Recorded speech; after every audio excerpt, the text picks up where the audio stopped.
The Padawan bites the dust. I'm not sure at what point of the night Augie had cut off his Padawan braid or why that made me so really mad.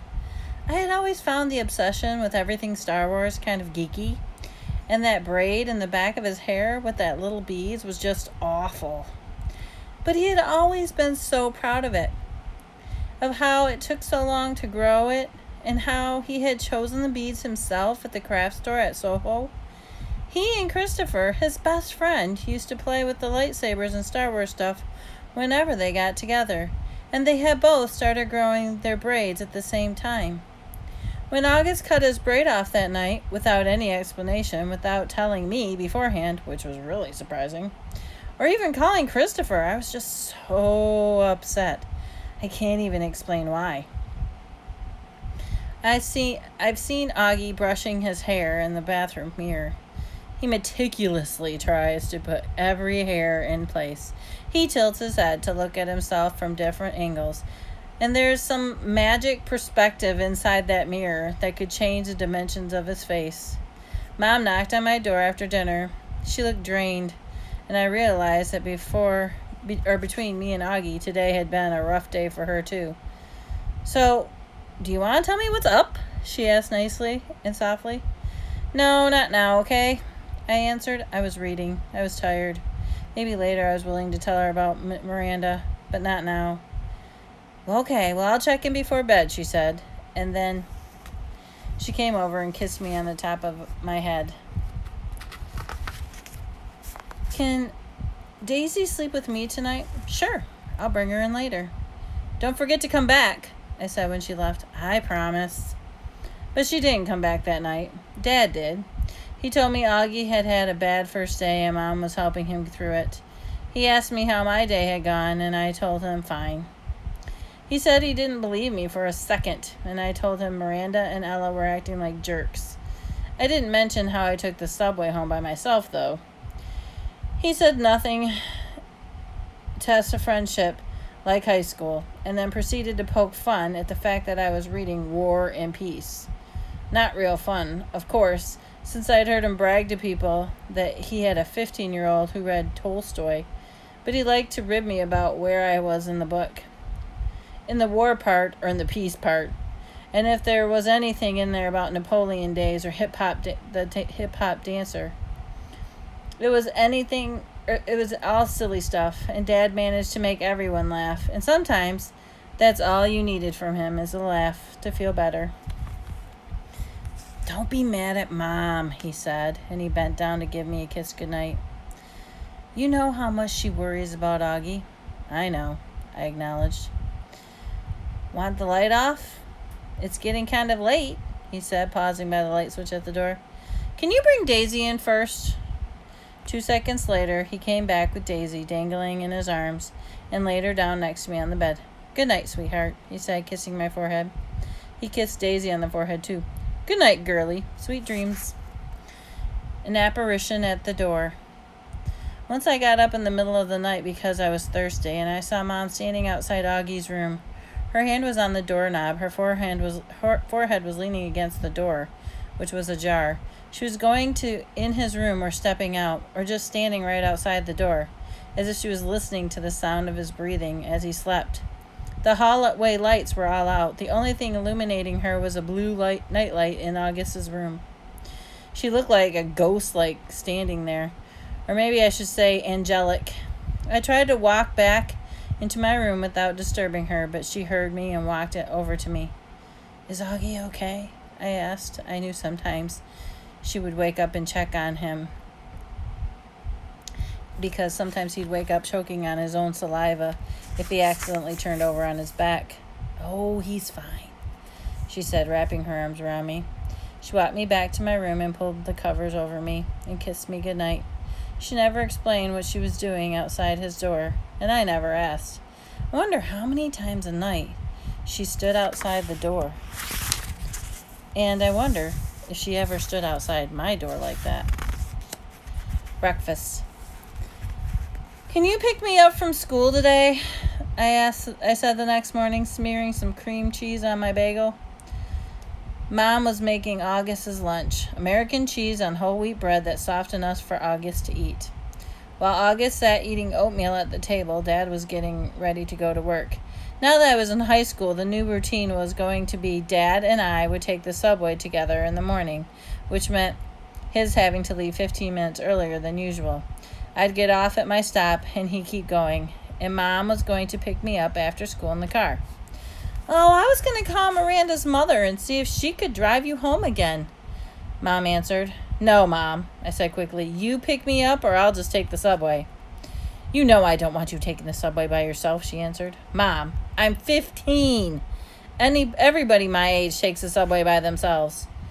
She can take the subway home, said Dad from the other room, adjusting his tie as he stepped into the kitchen. Why can't Miranda's mother just pick her up again? Mom argued with him. She's old enough to take the subway by herself, Dad insisted. Mom looked at both of us. Is something going on? She didn't address her question to either one of us in particular.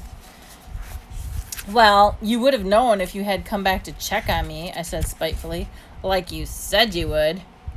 Oh my gosh, Via, said Mom, remembering now that she had completely ditched me last night.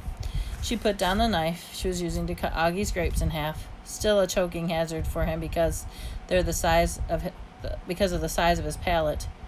I'm so sorry I fell asleep in Augie's room. By the time I woke up, I know. I nodded indifferently. Mom came over to put her hands on my cheek and lifted my face to look at her. I'm really sorry, she whispered. And I could tell she was. It's okay, I said. Via, Mom, it's fine. This time I meant it. She looked so genuinely sorry. I just wanted to let her off the hook. She kissed and hugged me and then returned to the grapes. So something's going on with Miranda? She asked. Just as she's acting like a complete jerk, I said. Miranda's not a jerk, Augie quickly chimed in. She can be, I.L., believe me. Okay then, I'll pick you up, no problem, Mom said, decisively sweeping half the grapes into the snack bag with the side of her knife. That was the plan all the way anyway. I'll pick Augie up from school in the car and then we'll pick you up. We'll probably get there about 3:45. No, I said firmly after she'd finished. Isabel, she can take the subway, said Dad impatiently. She's a big girl now. She's reading War and Peace for crying out loud. What does War and Peace have to do with anything? Answered Mom, clearly annoyed with Dad. It means you don't have to pick her up in a car like she's a little girl, he said sternly. Via, are you ready? Get your bag. Let's go. I'm ready, I said, pulling my backpack. Bye, Mom. Bye, Augie. I kissed both of them quickly and headed out toward the door. Do you even have a Metro card? Mom said after me. Of course she has a Metro card, answered Dad, fully exasperated. Yee, Mom. Stop worrying so much. Bye, he said, kissing her on the cheek. Bye, big boy, he said to August, kissing him on the top of the head. I am so proud of you. Have a good day. Bye, Daddy. You too. Dad and I jogged down the stoop stairs and headed down the block. He called after me before we got to the subway. Mom yelled at him from the window. I didn't even turn around and wave my hand so that she'd know I heard her. Did Dad turn around and walk backwards for a few steps? War and Peace, Isabel, he called out, smiling as he pointed to me. War and Peace. Genetics 101. Both sides of Dad's family were Jews from Russia and Poland. Papa's grandparents fled the pogroms and ended up in NYC at the turn of the century. Tata's parents fled the Nazis and ended up in Argentina in the 40s. Papa and Tata met at a dance in the Lower East Side while she was in town visiting her cousins, and they got married, and they moved to Bayside and had Dad and Uncle Ben. Mom's side of the family is from Brazil, except for her mother, my beautiful grands, and her dad, Augusto, who died before I was born. The rest of the family, all the glamorous aunts and uncles and cousins, still all live in Alto Lipon, a ritzy suburb south of the Rio Grande. And Augusto moved to Boston in the early 60s and had Mom and Kate, who was married to Uncle Porter. Mom and Dad met at Brown University and have been together ever since. Isabel and Nate, like two peas in a pod. They moved to New York City right after college and had me a few years later. Then they moved to the brick townhouse in North River Heights, the hippie stroller capital of the upper Manhattan, when I was about a year old. Not one person in the exotic mix of my family gene pool has ever shown any obvious signs of having what August has. I have pored over granny sepia pictures of long dead relatives and babushkas, black and white snapshots of distant cousins in crisp white linen suits, soldiers in uniforms, ladies in beehive hairdos, Polaroids of bell-bottom teenagers and long-haired hippies. And not one have I been able to detect the slightest trace of August's face in their faces. Not one. But after August was born, my parents underwent genetic counseling. They were told that August had what seemed to be a previously unknown type of mandibulofacial dystocia caused by the autosomal recessive mutation in the TCOFI gene, which is located on chromosome 5, complicated by the hemophagiomicrosomia characteristic of OAV spectrum. Sometimes these mutations occurring during pregnancy. Sometimes they're inherited from one parent carrying the dominant gene. Sometimes they're caused by the interaction of many genes, possibly a combination with environmental factors. This is called multifactorial inheritance.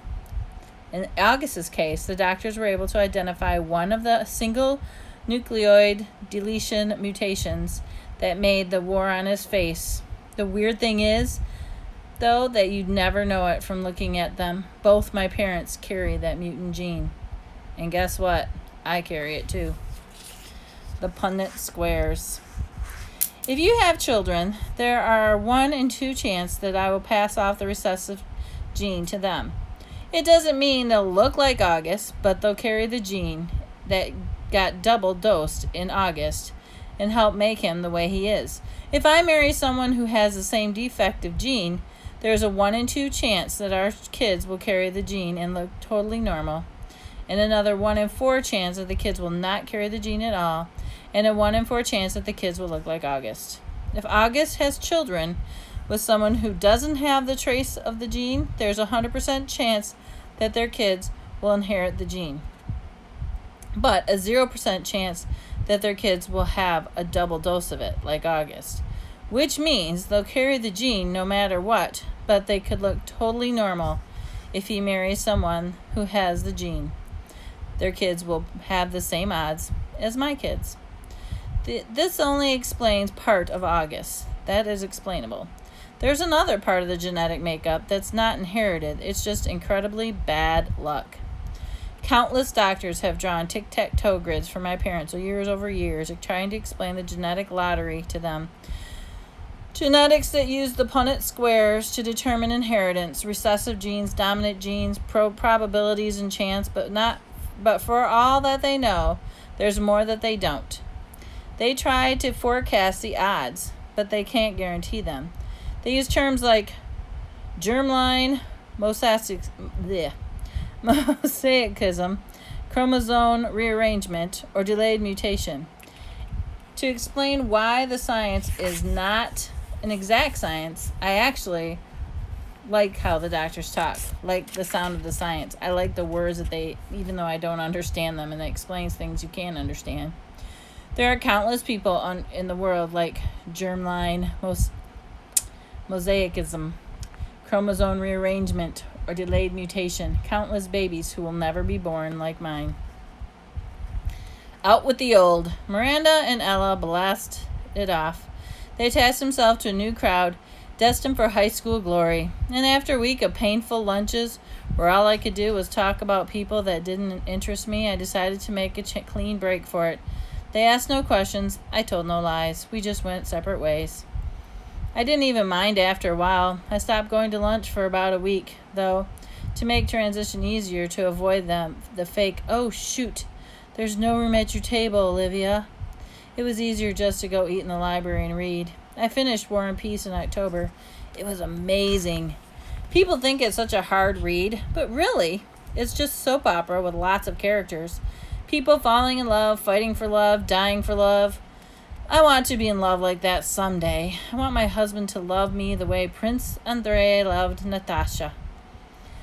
I ended up hanging out with a girl named Eleanor, who I'd known from the days at PS 22.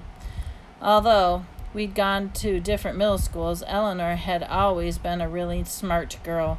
A little bit of a crybaby back then, but nice. I never realized how funny she was. Not laugh out loud funny like Dad, but full of great quips. And she never knew how light-hearted I could be. Eleanor, I guess, had always been under the impression that I was very serious. And it turns out she'd never liked Miranda and Ella. She thought they were stuck up. I gained entry through Eleanor to the smart kids table at lunch. It was a larger group than I had been accustomed to hanging out with. The more diverse crowd. It included Eleanor's boyfriend, Kevin, who would definitely become class president someday. A few techie guys like Eleanor who were members of the yearbook committee and the debate club, and a quiet guy named Justin who had small round glasses and played the violin, and who I had an instant crush on. When I'd see Miranda and Ella and they were hanging out with the super popular set, we'd say, "Hey, what's up?" And more on occasionally Miranda would ask me how August was doing, and then she'd say, "Tell him I said hello." This I never did, not to spite Miranda, but because August was in a world these days all his own. There were times at home that we'd never even cross paths. October 31st.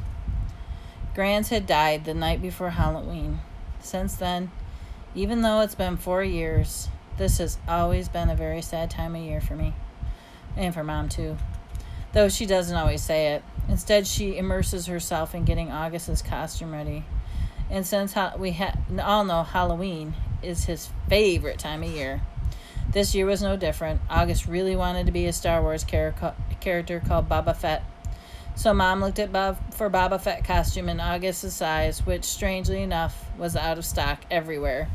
She went every online store, found a few on eBay that were going for an outrageous amount, and finally ended up buying a Jango Fett costume that she converted to a Boba Fett costume by painting it green.